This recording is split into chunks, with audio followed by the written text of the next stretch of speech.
Du cœur au ventre. Des idées plein la tête. Marie Montpetit. Bonjour, Antoine Joubert.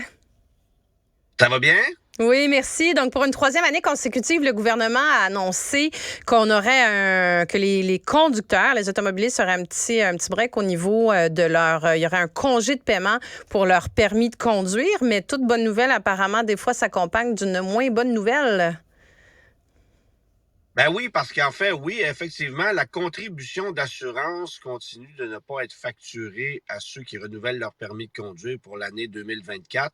Ça veut dire une économie, entre gros guillemets, de 101,25 $. Il faut quand même considérer que cette contribution d'assurance est de loin la plus élevée au Canada. Il faut savoir que ailleurs au pays, ça fonctionne pas exactement de la même façon.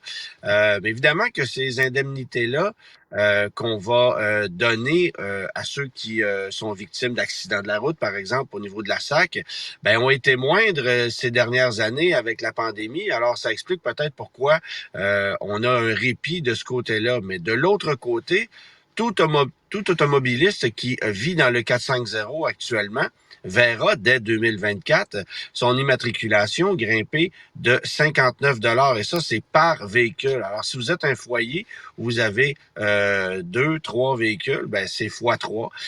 Puis ça, c'est pour payer en partie le transport en commun montréalais, le REM, entre autres choses. C'était facturé jusqu'à cette année à 45 $, mais uniquement pour ceux qui vivent à Montréal, Laval, je crois, l'agglomération de Longueuil. Mais là, ça s'étend partout dans le 450. Alors, c'est une facture supplémentaire qu'on vient chercher dans les postes des automobilistes. Et puis, évidemment que le coût des assurances ou des indemnités à la SAC a baissé parce qu'il y a moins de décès sur les routes, parce que les statistiques sont plus encourageantes de ce côté-là. Mais d'un autre côté, les dégâts matériels eux, sont plus considérables et les vols de véhicules augmentent drastiquement. Donc, les assureurs, eux, facturent beaucoup plus cher et conséquemment, les assurances de véhicules ont grimpé de pratiquement 20 % depuis 2 ans. Alors, c'est sûr que l'automobiliste, en bout de ligne, paye plus cher. Et là, je parle pas du prix du véhicule. OK. Donc, bon, on pense des fois que la facture va diminuer, mais il y a une autre colonne qui fait qu'elle augmente. Antoine, difficile de faire une chronique automobile sans parler encore une fois d'un rappel. Ouais, ben, et j'en parle pas souvent, mais celui-là, il est significatif, je pense. Jeep a des problèmes techniques nombreux avec sa technologie 4XE depuis son arrivée. Évidemment que c'est arrivé d'abord avec le Jeep Wrangler. On l'offre aujourd'hui sur le Jeep Grand Cherokee également. Donc, la technologie 4XE, c'est essentiellement un hybride rechargeable. Et là, on fait un rappel sur 45 000 Jeep Wrangler 4XE qui ont été commercialisés depuis 2021 parce qu'on a constaté 8 incendies qui ont été causés par cette technologie-là. Et Jeep se fait rassurant, il n'y a pas eu de blessés, que des dommages matériaux. Il faut savoir que durant ces incendies-là, 6 des 8 Jeeps qui ont été incendiés étaient branchés, donc étaient en mode recharge. Alors, c'est peut-être un peu inquiétant pour ceux qui ont ces véhicules-là. On a fait un rappel massif chez GM de 2 milliards de dollars pour 5 ou 6 incendies qu'on a constatés dans des Chevrolet Bolt. Et la Chevrolet Bolt s'est vendue à beaucoup plus grand nombre que le Jeep Wrangler 4XE. C'est un rappel qui avait coûté une fortune et on n'est pas encore nécessairement convaincu que le rappel de cette batterie-là était justifiable parce que c'était isolé comme problème. Mais dans le cas de Jeep, c'est un peu plus flagrant.